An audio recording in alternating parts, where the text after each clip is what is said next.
নিয়েছিলাম আমি গত 7 তারিখে ধরা পড়ছি। আবাহা কামিজে আসছিলাম, গত 7 তারিখে ধরা পড়ছি। আজকে মানে ফ্লাইট আমাকে আচ্ছা, বাংলাদেশ আপনার কাকা পাঠাইছে। মা ছিল ভাই? আমার আকামা ছিল, আমার আকামার একটু প্রবলেম আছে। কি হয়েছিল আকামাই? আকামা হরফ হয়েছিল। ও, আচ্ছা, জেলের পরিস্থিতি কেমন ভাই একটু বলেন তো। জেলের পরিস্থিতি বলতে ভাই অনেক খারাপ। ওইখানে যে ছোট ছোট চারপোকা আছে, হ্যাঁ। ওইগুলি একদম সুস্থ লোক ঢুকলে 2 দিনের মধ্যেই ওই লোককে অসুস্থ করে ফেলে।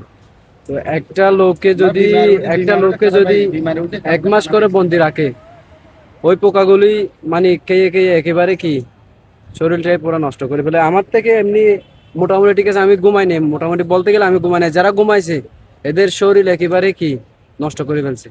মানে এই যে চুলকাইতে চুলকাইতে পোকাগুলো কামড়ায়। এখন যে ওইখান থেকে লোক আর আসতেছে, আমার জানা মতে একটা লোকে সুস্থ আসতে পারবে না।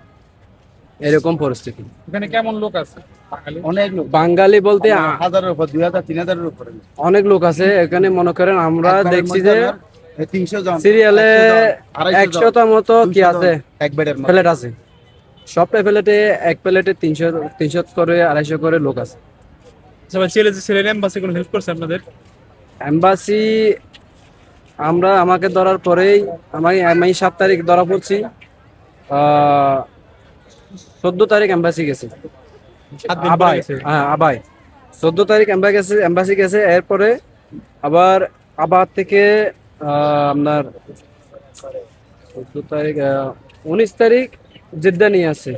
জিদ্দা নিয়ে আসার পরে আবার 24 তারিখ আহ, আমাদের যেটা বাংলাদেশ এম্বাসি পেপার দিছে, ওটার মধ্যে 14 তারিখ এম্বাসি দেখা গেছে।